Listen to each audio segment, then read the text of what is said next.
Today I wanted to take a little time to talk about some things in relation to the massacre that took place this week at Robb Elementary School in Uvalde, Texas. Widespread criticism and condemnation that has been thrown at law enforcement. You can't just take a particular clip of a much larger situation and then make assumptions and run off of it. Then what a lot of people don't understand is there are production meetings before any of these programs that you see. And they plan out the angles they want to come from and what particular guests they're going to bring on to push a particular narrative. And I'm seeing far too many content creators and social media contributors doing the same thing. We have to be very careful of the information that we sign off on, or the things or the media that we promote, and the responses that we give when we don't know the entire story. I want to show some clips that Officer B. Tatum, most of you know who that is, and I think it's very important because you're getting the perspective of a former police officer, a former SWAT team member. He does a great job at breaking this down. Now, originally, people were saying cops just stood outside and did nothing. That's not true. He began to shoot them from the classroom, and a few of the officers got hit, got grazed. They had to egress outside from here. They had to egress here. These officers that originally got on the scene rushed in to kill this guy. But they were met with gunfire, and they could not breach these doors because they were locked from the inside. And they did not have any of the equipment, shields, breaching tools to get into this classroom. So they had to egress, like I said, back out here somewhere. After they egress, they weren't just sitting around with their thumbs up their rear end. They were rescuing kids out of these classrooms. They just couldn't get to this classroom. But they had attempted to get kids from the classroom on this side, and they were getting shot at. And according to the information that they have now, the sporadic shots, they do not believe it was him shooting kids. He had already shot all the kids. That it was him shooting at the police through these windows. Now, they're still doing an investigation, and they will be able to determine that, according to what they've said. And then when the BORTAC team and U.S. Marshals, which they don't talk about, U.S. Marshals came from 70 miles away, and they brought the shields. BORTAC, tactical team, U.S. Marshals, DPS, and others with shields and a breaching tool was able to make entry, breach one of these doors, and kill the guy. The reason why I'm making this statement and I'm saying these things because I think that the people, we're getting so much misinformation. And for everybody that's sitting here saying that these guys were cowards, you didn't know that they pursued him. You didn't know that they went after him. You didn't know that they had gotten shot at the door already. Now, some people who are cowards, who have never put on a uniform a day in their life, are calling somebody cowards, and you weren't there. I know people that were there on the scene.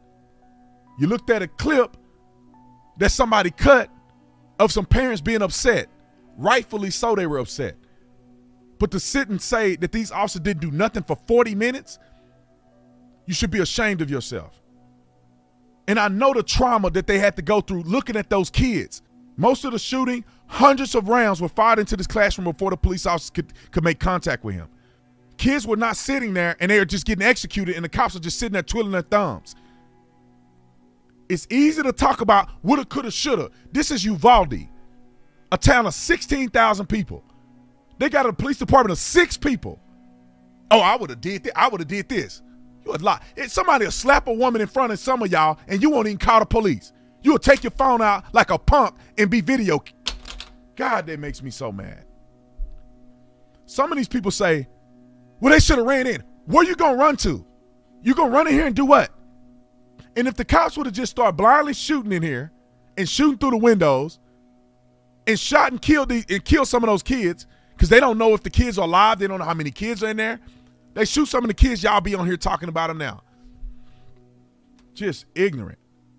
So yes, it's understandable for people to be extremely upset when we have tragedies like this, and especially when it happens to vulnerable children. But we still cannot throw rational thinking out of the window. Again, I want to remind people that there is a bigger picture for those who want to throw shade at law enforcement. They have a bigger agenda. I've said this before. Let me say it again. We had better wake up to the fact that there's a very well-funded and coordinated agenda to completely remove law enforcement. They are banking and investing on the amount of chaos that will cause. Hell, they gave you a part of their playbook this same time 2 years ago when you literally had city leaders and county leaders telling you to just imagine a world without police. How has that worked out? So that's all I have for today's video. I encourage everyone to be wise and understand that there are people who use these tragedies to try to manipulate you because they're sick and twisted people. I'm also praying for those officers who had to go in that school and they will never unsee the carnage that they saw. All the links to S.W.A.T. Tatum are in this description. I've been working on another project with Heroes Nation called A Critical Perspective. So I've just been focused on tackling the whole gamut of issues that we're dealing with in our country today, those that even go beyond law enforcement. And I'm not going to play the stupid censorship games that YouTube does. And so I did not even bother to create a channel on this platform because a lot of the videos that I'm producing for that, I'm just going to say it, is no holds barred. And so I already know that YouTube would probably pull them down. Remember to like, support, and share this channel. Continue to like and support The Officer Tatum, but more importantly, continue to support our shields. Things are going to get worse before they get better. As a country, we did not get here overnight, and it's not going to be fixed overnight. And it's not going to be fixed until we address some spiritual problems that we have. God bless.